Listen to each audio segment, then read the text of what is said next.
శ్రీ విఘ్నేశ్వరాయ నమ. శ్రీ గురుభ్యో నమ. శ్రీ సీతారామాంజనేయ కరుణాకటాక్ష ప్రాప్తిరస్తు.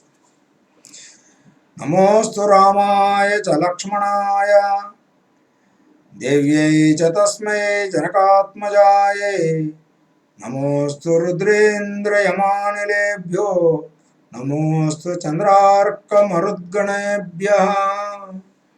శ్రీరామాయణము పెద్దకాండ వింటూ ఉన్నాము. 59వ సర్గము విన్నాము. ప్రహస్తుని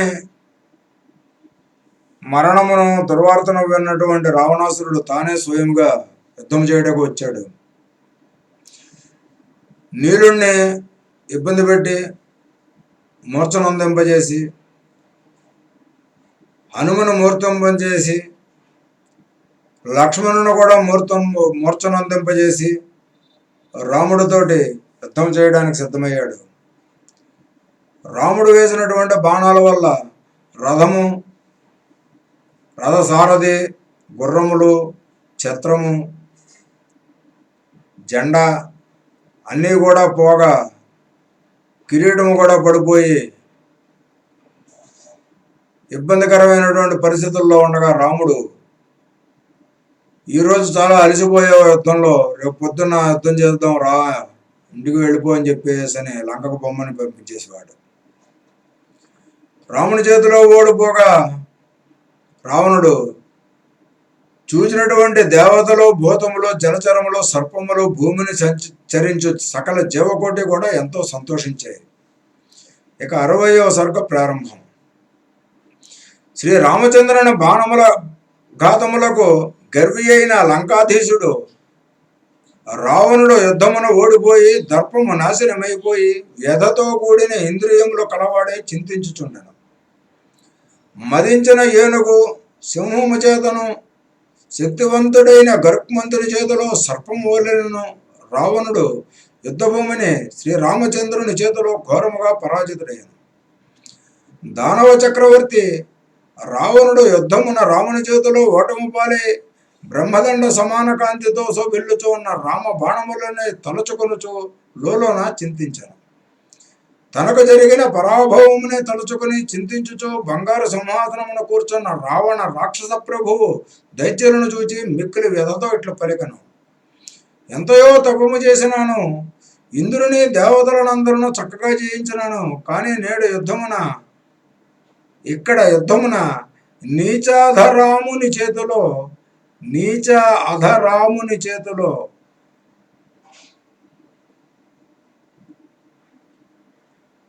ఓడిపోయినాను. నేను చేసిన తపములన్నీ వ్యర్థమైపోయినాయి. చూడగా నాకు ఇప్పుడు జంతికి వచ్చుచున్నది. నీకు మానవ జాతితోనే ఆపదయున్నదని అప్పుడే బ్రహ్మ పలికి ఉన్నాడు. అదే ఇప్పుడు నిజమొకుచున్నది. పెద్దల మాటలు ఊరికే పోవునా? నేను దేవ గంధర్వ దానవుల చేత రాక్షసుల చేత మృత్యువు లేని విధముగా బ్రహ్మను వరము కోరి ఉన్నాను. న్యూన భావము చేత మానవ జాతి నుండి మృత్యువును పొందకుండా వరము కోరలేదు. దుష్ట దుర్బుద్ధి రాక్షసాధమ రావణ వినుము. ఇక్ష్వాకు వంశమును పుట్టిన అరణ్యుడను వాడు పలికిన మాటలివి. నిన్ను, నీ పుత్రులను, నీ మంత్రులను, నీ సైన్యమును, నీ రథమును, ఐశ్వర్యములను, సారథులను చంపు మనగాడు నా వంశమున జన్మించును. ఆనాడు అరణ్యుడు పలికిన మాటల ప్రకారము దశరథుని కుమారుడు రాముడే వాడిని తలచెదను. అందుచేతనే నన్ను గెలిచాడు. తరువాత పూర్వము శీలవతి సాధ్వి వేదవతి అని అవమానము చేసినాను. అందుకు ఆమె శాపము ఇచ్చినది.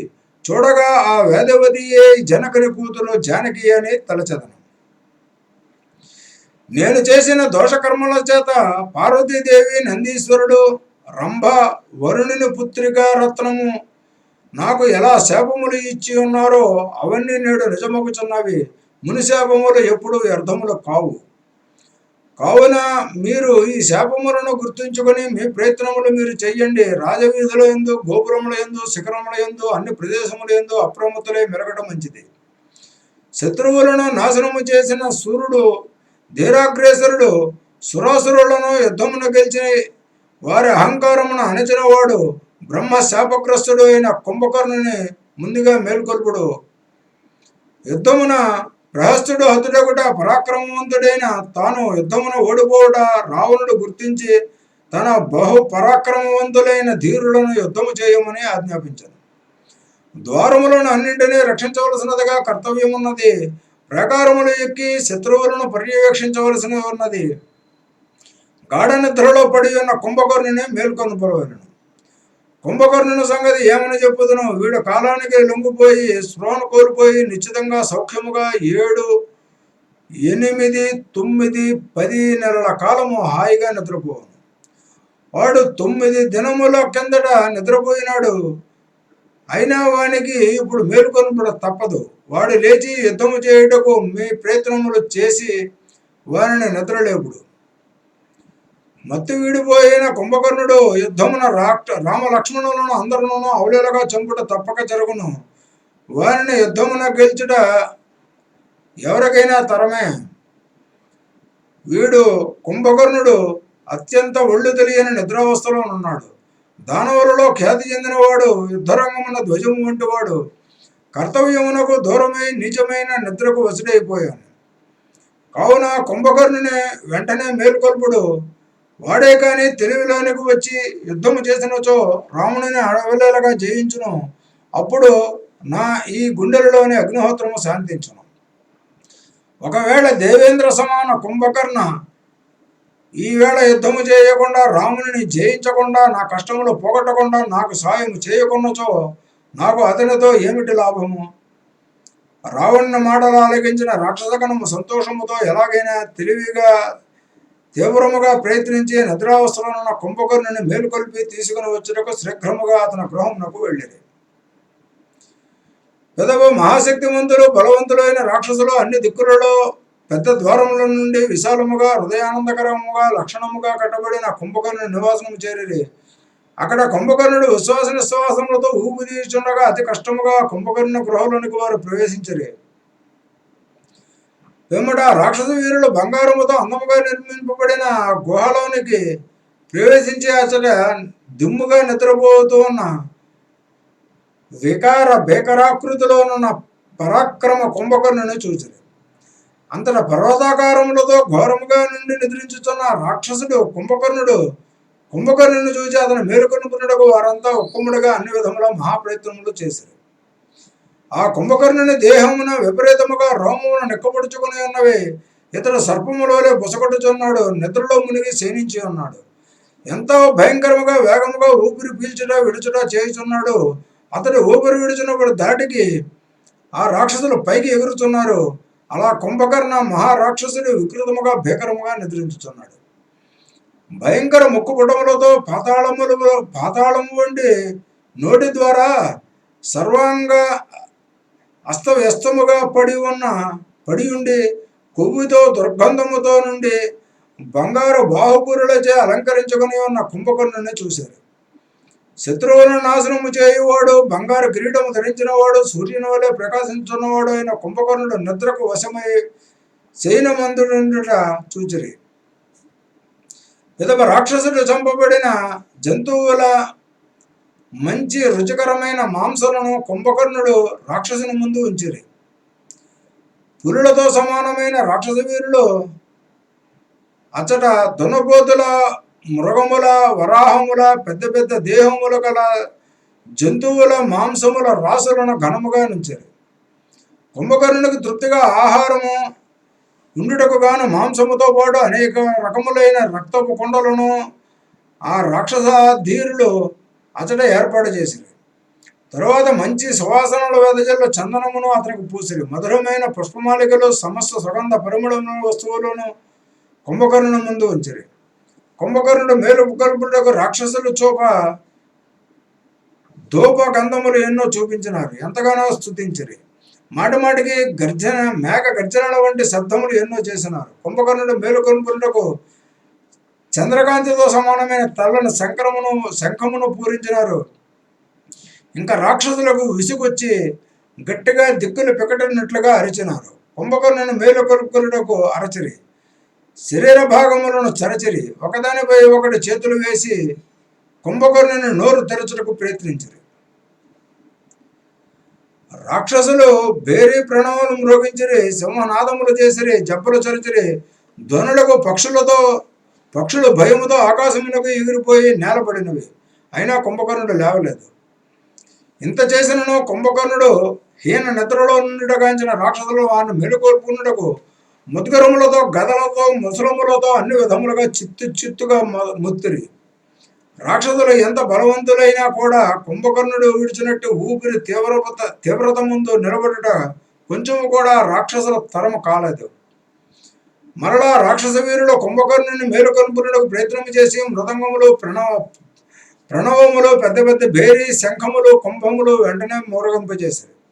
నల్లని కాటుగా ఉండే భయంకర దేహములు గల రాక్షసులు 10,000 మంది ఒక్క మాటగా నిద్రలో మునిగిన కుంభకర్ణుని గట్టిగా కొట్టిరి, మొత్తిరి. అయినా వాడు తెలివిలోనికి రాలేదు.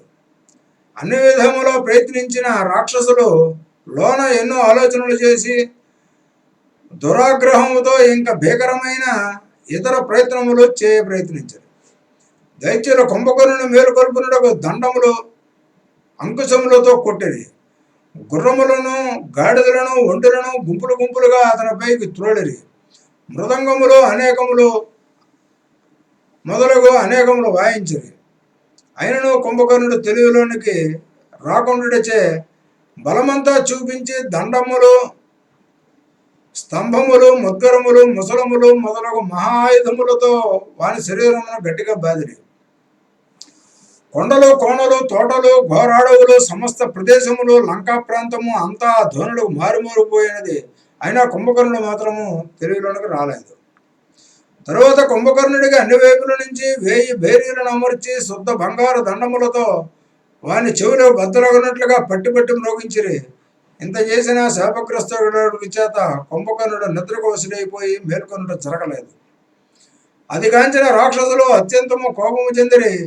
చాలా కోపము చెందిన వారే ఆ పాపి అయిన పరమ నిద్రాలోలుని ఎలాగైనా లేపుటకు కుంభకర్ణుని వైపు చూచి పట్టుబట్టి ప్రయత్నించకు సన్నద్ధులైరు. కొందరు రాక్షస బృందములు పెద్దగా బేరీ శబ్దములు చేసిరి. కొంచెము కూడా జాలి చూపకుండా కొందరు జుట్టు పీకిరి. మరికొందరు ముక్కలగినట్లు చెవులు కొరికిరి. కొందరు పట్టుబట్టుకుని కుంభకర్ణుని చెవులు యందు 100 కొలది కుండలతో నీళ్లు గుమ్మరించిరి. అయినా వాడు కొంచెం కూడా కదలలేదు. తరువాత రాక్షస వీరుల కుంభకర్ణుని నిద్రమత్తులు వీడుటకు ముసలములతోనూ, ముద్గరములతోనూ అతని వక్షస్థలమున, శిరస్సు మీద గట్టిగా కొట్టిరి. తాళ్లతో కట్టబడిన అనేక ఘోర శతఘ్నులను కూడా కూడదీసి అన్ని వైపుల నుంచి పీల్చినను కొంచెము కూడా తెలివిలోనికి రాలేదు కుంభకర్ణుడు. ఘోరమైన వికారమైన పెద్ద శరీరము కల అతని దేహముపై మదపుటేనుగులను పరుగు పెట్టించిరి. అంతటి వెంటనే కుంభకర్ణులో కొంచెము కదలిక కలిగింది. ఆ రాక్షసుడు కుంభకర్ణుడు రాక్షసులు పెట్టుచున్న బాధలకు, కొట్టిన దెబ్బలకు లేచుట సాధ్యము కాక కేవలము ఆకలి వేసి పెద్దగా ఆవులించుచూ లేచను. అప్పుడు భీకర కుంభకర్ణుడు మహాసర్పముల వంటి పొడవైనవి, పర్వత శిఖరముల వంటి కఠినమైనవి, వజ్రాయుధము వంటి బలమైనవి 2 బాహువులను చాచి వికృతముగా పెద్దగా ఆవులించను. అలా దానవ కుంభకర్ణుడు పెద్దగా ఆవులించగా పాతాళం వంటి నోరు మేరు పర్వతము ఉదయించుతున్న సూర్యుని వలె ఉండేది. గొప్ప బలము గల క్రూర రాక్షసుడు కుంభకర్ణుడు బ్రహ్మాండముగా ఆవులించి లేచను. అప్పుడు అతనికి శ్వాస కొండగాలి వలె అంతటా వ్యాపించింది. అటుల పైకి లేచుడు దైత్యుడు కుంభకర్ణుడు ఆకారము ప్రళయకాలమందు సర్వభూతములను కాలదంచు యమధర్మరాజు వలె కనబడుచున్నది. కుంభకర్ణుడు అగ్నిజ్వాలల వలె విద్యుత్ కాంతులతోనున్న గ్రహములను ధరించి వికృతాకారములో భూమిపైనున్న భూతము వలె కానవచ్చును. పిమ్మట కుంభకర్ణుడు వెంటనే లేచి ఆకలితో ఉండి దగ్గరలో అమర్చించిన భక్ష్యములను, పదార్థములను, దున్నపోతులను, వరాహములను సమస్తము సృష్టిగా భోజనం చేశాను.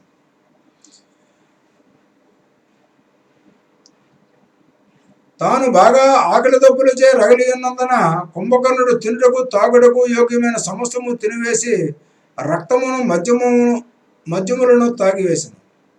మహాబల సంపన్నుడైన కుంభకర్ణుడు ఇప్పుడు తృప్తి పొందినాడని తలచి రక్కసులు శిరస్సులు ఉంచి నమస్కరించి చేతులు కట్టుకుని అతని చుట్టూ నిలబడిరి. కుంభకర్ణుడు నిద్ర వచ్చుచుండుటచే కనులు మూతపడిపోవడిచే దీనముగా అయిపోయి కనులు కొంచెముగా తెరిచి సారించి రాక్షసులతో ఇట్లనెను. బలవంతుడైన కుంభకర్ణుడు రాక్షసుడు కొంచెం ఆశ్చర్యపోయి సుస్థిరతపడి దైత్యకోటి భయపడిపోవకుండా ధైర్యం చెప్పి తనను లేపుటకు గల కారణమును రాక్షసులను అడిగిన. మీరు నన్ను ఈ విధముగా ఇప్పుడు లేపుటకు గల కారణమేమి? ప్రభువు రావణుడు క్షేమంగానే ఉన్నాడు కదా, రాక్షసులకు ఏమీ ఆపద రాలేదు కదా. లేనిచో మీకు శత్రువుల మూలమున నిజముగా ఏదో ఆపద వచ్చి ఉండును. అలా కానిచో మీరు రాక్షసులందరూ శీఘ్రముగా గుంపుడు వచ్చి ఈ రాక్షస కుంభకర్ణుని నన్ను ఇలా లేపరు. రాక్షసరాజు రావణునకు వచ్చిన ఏ కష్టమైనను తొలగించదను, ఇంద్రునినైనా చీల్చివేసేదను, అగ్నిని శిక్షించి పట్టుబట్టి చల్లగా మార్చివేసేదను. పరాక్రమ రాక్షసులారా, ఏదో పెద్ద కారణము ఉంటే గాని మీరు నన్ను కుంభకర్ణుని ఇలా నిద్ర లేపరు కదా. మీరు చింతించడం అని నాకు వెంటనే కారణము యథార్థము చెప్పండి. కుంభకర్ణుడు యథార్థమని చెప్పమని అతి మర్యాదతో కోరుచుండుట చేత మంత్రులు విపక్షుడు శతఘ్నుడు కుంభకర్ణునకు భక్తితో నమస్కరించి చెప్పమొదలెడిరి. రాజా కుంభకర్ణ శౌర్యవంతుడా, మనకు దేవతలచే కొంచెం కూడా భయం లేదు, కానీ ఒక మానవమూర్తిచే రాక్షస జాతి ముప్పు ఏర్పడినది, అదే ఎంతగానో బాధించుచున్నది.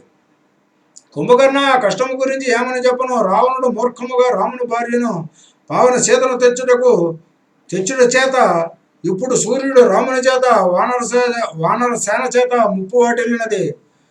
పూర్వం ఒక వానరుడు వచ్చి గొప్పదైన లంకను పూర్తిగా దగ్ధం చేసినాడు. మన అఖండ సేనలను గజములను అక్షకుమారుని యుద్ధమును నాశనం చేసినాడు.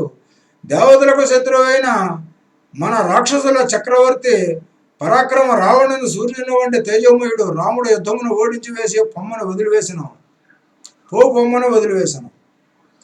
లోకములో ఏనాడు దేవదానవులు రావణుని నీచమైన హీనమైన దుష్ట కష్టమైన పాలు చేయలేకపోయినారు. అటువంటిది నేడు రాముడు ఈ మహారావణుని ప్రాణ సంకట స్థితిలో ముంచినాడు కదా. రాముని చేతిలో రావణుడు ఎంతో కష్టములు పొంది ఉన్నాడని విపక్షుడు చెప్పగా వాటిని ఆలకరించిన కుంభకర్ణుడు క్రోధము చెంది కళ్ళు త్రిప్పుచూ విపక్షునితో ఇట్లు పలికెను. విపక్ష, నా మాటను ఆలకించుము. నేను ఇప్పుడు యుద్ధభూమికి పోయి అక్కడ వీరోత్తములు రామలక్ష్మణులను వానరులను మట్టుబెట్టి అప్పుడు నా సోదర రావణుని చూచెదను. వానరుల రుచికర రక్త మాంసములనన్నింటినీ రాక్షస కోటికి భక్షించుటకు అర్పించదను. నేను మాత్రము స్వయంగా రామలక్ష్మణుల రక్త మాంసములను శీఘ్రముగా తప్పకుండా తాగేదను. కుంభకర్ణుడు ఆ విధముగా గర్వముతో దోషమైన వాక్యములను పలుకగా ఆలకించిన మహోదరుడును రాక్షసోత్తముడు నమస్కరించి రాక్షస కుంభకర్ణునితో ఇట్లు పలికెను. మహాబాహో రాక్షసాగ్రజ కుంభకర్ణ, ముందుగా రావణుడు సభలో ఏమి ఆలోచించి చెప్పునో దానిని వెంటనే అమలు చేసి పిదపై యుద్ధమును జయించము. గొప్ప తేజము గల కుంభకర్ణుడు అలాగే ఏని పలికి మహోదరుడు చెప్పిన ప్రకారము రాక్షసులతో కలిసి రావణుని వద్దకు ఉగ్రుడై వెళ్ళాడు. ఆఖరుగా రాక్షసులు అతిగా నిద్రపోవు భయంకర రూపుడు కుంభకర్ణుని ఎంతో కష్టముతో మేల్కొల్పి అతనితో కలిసి రావణుని మందిరమునకు శ్రీక్రమగా వెళ్ళింది. రాక్షసులతో నిండి ఉన్న రావణుని సభను దైత్యులు కుంభకర్ణునితో ప్రవేశించి చక్కగా రావణుడి వద్దకు పోయి భక్తితో మృక్కి మర్యాదపూర్వకంగా ఇట్లు పలికిరి. దానవ చక్రవర్తి, నీ సోదరుడు నిద్ర నుండి మత్తులు వదిలి లేచినాడు. అతడు అతడి నుండి నేరుగా యుద్ధమునకు పోవుడయా లేక నిన్ను దర్శించుకుని పోవుడయా అని ముందు చెప్పము. అంతటా రావణుడు సంతోషించి కుంభకర్ణుని ముందుగా ఇచ్చుటకు రప్పింపుడు. నేను వారిని చూడవలయను. న్యాయముగా అతనికి చేయవలసిన సత్కార్యములు చేసి తీసుకురండి. రావణుని మాటలలో దైత్యులు శ్రద్ధగా ఆలకించి అలాగనే పలుకగా వేగముగా కుంభకర్ణుని వద్దకు పోయి రావణుని మాటలను చెప్పారు. దానవ వీర కుంభకర్ణ, మా ప్రభువు రాక్షసోత్తముడు రావణుడు ముందుగా నిన్ను చూడవలేనన్న పట్టుదలతో ఉన్నారు. కావున నీవు ముందుగా ఆయనకు సంతోషమును కలిగించి నీ దర్శనమిమ్ము. ఎదిరింపశక్యము కానీ విక్రమక్రమ కుంభకర్ణుడు తన అన్న ఆజ్ఞ ప్రకారము చేదునని పలికి సైన్యము నుండి లేచి అన్న రావణుని వద్దకు త్వరగా పోవుటకు భక్తితో బయలుదేరాను. కుంభకర్ణుడు ఎంతగానో సంతోషముతో ముఖము కడుగుకొని భూషణములు అలంకరించుకొని పెదప దప్పిక కొని ఉండుట చేత శక్తినిచ్చు పానీయములను తమ్మని రాక్షసులకు చెప్పాను. పిదప రావణుని ఆజ్ఞ ప్రకారము రాక్షసులు సంతోషముతో కుంభకర్ణుని రావణుని వద్దకు కొనుపోగా ముందుగా కుంభకర్ణుడు తీసుకున్నకు ఎన్నో రకములైన భక్షములు మద్యములు అక్కడ ఏర్పాటు చేశారు. సహజముగానే మత్తుడైన విక్రమక కుంభకర్ణుడు మురిసిపోయి 2000 కుండల మద్యమును తాగి బాగా మత్తెక్కిన వాడే కాంతి శక్తులు పొంది దానవరాజు రావణుని వద్దకు బయలుదేరి వెళ్ళాను. తన రక్షణ సేనలతో కలిసి పౌలస్త్యుని సమీపమునకు పోవచ్చున్న కుంభకర్ణుడు కాళ్లతో నడుచుచు ప్రళయకాలములో లోకమును సంహారము చేయుటకు భూమిపై నడుచున్న యముని వలె ఉన్నాడు. భూమండలమును ప్రకాశించిన సూర్యుని వలె బ్రహ్మదేవుని వద్దకు పోవు దేవేంద్రుని వలె అంజలి కట్టించుచు ప్రకాశించున్న కుంభకర్ణుడు తన అన్న రావణ నివాసమునకు వెడలను. శత్రువులను జయించేవాడు బాగుగా అలంకరించుకున్న దేహముతో రాజమార్గమున టీవీగా పోవచ్చున్న కుంభకర్ణుని చూచి వానర వీరులందరూ ఒక్కమారుగా ఆశ్చర్యపోయారు. భయంకరముగా క్రూరముగా ఉన్న కుంభకర్ణుని చూచి కొందరు వానరులు భయంతో రాముని శరణ కోరిడి. కొందరు నేలబడిపోయారు, కొందరు పారిపోయారు, కొందరు తొట్టుపడి నేలపై పరుండరి.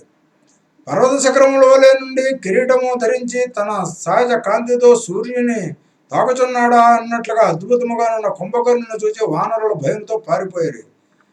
60వ సర్గము సమాప్తము. 61వ సర్గము ప్రారంభము. పావన ధనుస్సును చేపట్టిన బహుపరాక్రమవంతుడి అయిన శ్రీ రామచంద్రుడు పెద్ద దేహము కలిగి కిరీటముతో ప్రకాశించు వేగముగా వచ్చుచున్న భీకరాకారము గల కుంభకర్ణుని చూచిన భీకర పర్వతాకారము కలిగి అవలేలగా ఆకాశమున వేగముగా ప్రయాణించుచు ఉన్న పూజ్య నారాయణుని పోలి ఉన్న ఆ రాక్షస తేజోనిధి కుంభకర్ణుని రామచంద్రుడు చూచెను. జలముతో నిండి ఉన్న మేఘము వలె నుండి దివ్య భూషణములు అలంకరించుకుని పెద్ద దేహముతో ఉన్న దానవుడు కుంభకర్ణుని చూచి వానరసేనలు భయముతో పారిపోవచ్చున్న వానరసేనలను విపరీతముగా దేహమును పెంచుతూ భీకరాకృతిగా ఉన్న దానవును చూచి శ్రీ రామచంద్రుడు ఆశ్చర్యపోయి తన అనుమానము తీర్చుకున్నట్లకు విభీషణుని ఇట్లు అడిగాను. విభీషణ, పర్వతం వలె వికృతముగా ఉన్నవాడు, కిరీటము ధరించినవాడు, మెరుపులతో నిండిన మేఘం వలె కనపడుచున్నవాడు ఈ వచ్చుచున్న విగ్రహం ఎవరో నాకు చెప్పుము అని. పెద్ద దేహము గల ఇతనొక్కడే ధ్వజం వలె కనపడుచున్నాడు. ఇతనిని చూచి వానరములన్నీ భీతి చెంది పారిపోవచ్చున్నవి. ఈ మహానుభావుడు ఎవడో? విభీషణ, విపరీతమైన దేహముతో భయంకరమైన వికృత రూపంతో ఉన్న ఈ భూతము ఎవరు? రాక్షసుడా లేక అసురుడా? శీఘ్రముగా చెప్పుము, నేను ఎన్నడూ ఇటువంటి రూపమును చూడలేదు. ఏ శ్రమ లేకుండా కార్యములు సాధించు విక్రమక్రముడు రాకుమారుడు రామచంద్రుడు ప్రేమతో విభీషణుని పిలిచి వచ్చుతున్న వారిని గురించి చెప్పమని అడిగాను. ఇతడు వ్యవస్వాసుని కుమారుడు విక్రముడు కుంభకర్ణుడు అనేవాడు. ఇతడు దేవేంద్రుని యముని యుద్ధమును ఓడించినవాడు. ఏదనతో సమానమైన దేహము గల దైత్యుడు ఎవరు మరొకడు లేరు. అంతేకాదు యుద్ధమున దేవతలను, గంధర్వులను, యక్షులను, నాగులను, విద్యాధరులను, రాక్షస సంతతిని మహానందముతో ఓడించిన అత్యంత పరాక్రమవంతుడు ఈ కుంభకర్ణుడు. వికృత విశేష నేత్రములు కలిగి శూలమును ధరించిన ఘన విక్రముడు కుంభకర్ణుని చూచి దేవతలందరూ మృత్యుదేవతగా భ్రమించి చంపకుండా ఉండేది. మామూలుగా చూచిన ఈ ఘన తేజము శక్తియుక్తులు విక్రమ కుంభకర్ణ రాక్షసునకు, దైత్యులకు, మిగతా అందరులకు దేవతల వరముల ద్వారా ప్రాప్తించినవే. ఈ కుంభకర్ణుడు భూమి మీద పుట్టగానే ఆకలి బాధతో నుండి ఎంతయో ప్రాణకోటిని భక్షించి వేసినాడు. ఆ విధముగా కుంభకర్ణుడు ప్రాణులను భక్షణ చేయుచుండగా భూలోకమున ప్రజలు బాధలు పొంది కుంభకర్ణుని దుర్భర బాధల నుండి రక్షించమని దేవేంద్రుని శరణ కోరిరి. అంతటా వజ్రధారి ఇంద్రుడు కోపించి కుంభకర్ణుని అమాంతము వజ్రాయుధంతో కొట్టెను. అంతటా కుంభకర్ణుడు వజ్రాయుధ దెబ్బకు కోపించి గట్టిగా దద్దరిల్లినట్లు అరిచెను. అసలే కుంభకర్ణుడైన ఎంతో భయముతోనున్న ప్రజలు వజ్రాయుధము దెబ్బకు కుంభకర్ణుడు చేసిన మిన్నంటుతున్న శబ్దమునకు భయముతో తలడిల్లిపోయారు. ధీరుడు కుంభకర్ణుడు దేవేంద్రుడిపై కోపగించి విజృంభించి యుద్ధము చేసి ఇంద్రుని ఐరావతము యొక్క దంతమును ఊడపెరిగి ఇంద్రుని వక్షస్థలమును గట్టిగా కొట్టెను. కుంభకర్ణ రాక్షసుడు కొట్టగా దెబ్బతిన్న సురపతి ఇంద్రుడి మిక్కిలి బాధను పొందిన. అది చూచిన దేవదానవులు, మునీశ్వరులు ఎదగిందిరి. దేవతలు ఇంద్రుడు అంతటా బ్రహ్మదేవుని వద్దకు పోయిరి. కుంభకర్ణుడు ప్రాణములను భక్షించుచు దేవగణములను హింసించుచు ఆశ్రమములు ధ్వంసములు చేయుచు స్త్రీలను అపహరించుచున్నాడు. వాని బాధలు లేకుండా చూడమన్నారు. వారు బ్రహ్మకు చెప్పుకున్నది. ఈ కుంభకర్ణ రాక్షసుడు ప్రతిదినము ఎలా ప్రాణులను తినివేయుచుండినా కొంతకాలమునకు ఈ జగత్తు ప్రాణులు లేనిదైపోవును అని విన్నవించారు. ఇంద్రుని మాటలకు ఆలకించిన బ్రహ్మదేవుడు దైత్యులనందరూ తన వద్దకు పిలిపించుకొనెను. కుంభకర్ణుడు దైత్యులతో కూడి రాగా చూచి ఇట్లనెను. కుంభకర్ణుని భయంకర రూపమును చూచి బ్రహ్మదేవుడు భయము చెంది కొంతసేపటికి భయము నుండి తెప్పరెళ్ళి కుంభకర్ణునితో ఇట్లు పలికెను. విశ్రవసుడు నిన్ను లోకనాశనమునకు సృష్టించినాడేమో నిజముగాక, కానీ నీవు నేటి నుండి చచ్చినట్లు పడి ఉందువు నిజముగా. బ్రహ్మ ఇచ్చిన శాపమునకు వాడు బ్రహ్మదేవుని కాళ్ళ మీద పడిపోయాను. రావణుడు అది చూచి క్షోభిల్లి చింతించుచు బ్రహ్మతో ఇట్లు పలికెను. పావన బ్రహ్మదేవ, బంగారు వృక్షము మంచి ఫలములను ఇచ్చు సమయంలో దానిని నెరగవేయట నీకు తగున? నీ ముని మనమునకు శాపము ఇచ్చుట నీకు న్యాయమేనా? తండ్రి, నీ మాట ఎప్పుడు వ్యర్థము కాదు. ఇతరు భూమి మీద ఎప్పుడు నిద్రపోవచ్చునే ఉండుట తప్పదు. ఇందులో ఎటు సందేహము లేదు. కానీ నువ్వు దయతో నిద్రించే కాలము నిర్ణయము చేయము. రావణుని మాటలు వినిన బ్రహ్మ దయతలిచి శాప ప్రకారము ఈ పాపాత్ముడు 6 నెలల పాటు తప్పక నిద్రించును. పిదప ఒక్కరోజు మాత్రము మేలుకొని ఉండును. ఇది తప్పదు. వీడు దుర్భరుడైన కుంభకర్ణుడు 6 మాసముల పాటు నిద్రించును. లేచిన వెంటనే ఒక్కరోజు ఆకలికి తట్టుకొని లేక నోరు విప్పి అగ్నిహోత్రం వలె ప్రాణాలను భక్షించును. రావణుడు ఎంతో కష్టములో చిక్కుకుని ముప్పునకు భయపడి మత్తులోనున్న కుంభకర్ణుని ముందుగానే మేలుకొల్పెను. ఇతడు దారుణముగా విజృంభించి కపులను తిరుచు పరిగెత్తుకుని వచ్చుచున్నాడు. రఘువంశ సుధాంబుది రామచంద్ర, వానరులు ఇతనిని చూచి భయపడి పరుగులు పెడుతున్నారు. యుద్ధంలో కుంభకర్ణుని జయించడం ఎవరికి సాధ్యము కాదు. చూడగా ఇప్పుడు ఒకటే మార్గము కనిపించుతున్నది. ఆ వచ్చుతున్నది చిత్రమైన యంత్రమని వానరులకు చెప్పవలేను. అంతటా వారి మనసులోనున్న భయము పోవును. వానరకోటిని పిలిచి యుద్ధమునకు సుముఖులుగా చేయుటకు విభీషణుడు చెప్పిన యుక్తియుక్తమైన విషయమును గ్రహించిన రామచంద్రుడు సేనానాయకుడు జ్ఞాని అయిన నీలుని పిలిపించి వెంటనే ఇలా చేయమని చెప్పాను. ఓ నీల, నీవు వెంటనే వెళ్ళుము. మోహరించి ఉన్న మన సేనలను లంకాపుర వీధుల యందు ద్వారముల యందు దైత్యులను ఎదిరించుటకు సిద్ధముగా నుంచుము. నీల, పర్వతములను వృక్షములను శిలలను ఒకచోట ఎండినట్లు చూడము. మన సేనలో అందరూ చేతులలో పర్వతములను శిలలను వృక్షములను పట్టుకొని ఉండునట్లు చూడము. శ్రీరాముడు ఆజ్ఞ ఇచ్చిన ప్రకారం నీరుడు ఆవదమ్మగానే అందరూ మార్గములలోనూ వివిధ ప్రదేశములలోనూ దైత్యులతోనూ యుద్ధము చేయుటకు సిద్ధముగా నిలబెట్టాను. పిదప పర్వతముల వంటి దేహముల గల ధీరుడు గవాక్షుడు హనుమంతుడు అంగదుడు మొదలైనటువంటి వీరుల ద్వారముల వద్ద నిలబడింది. రాముని మాట ప్రకారము వానులు ఏమీ భయపడము లేకుండగా శత్రువులు రాక్షసులను వృక్షములను చేతబట్టి పట్టుబట్టి పీడించిరి.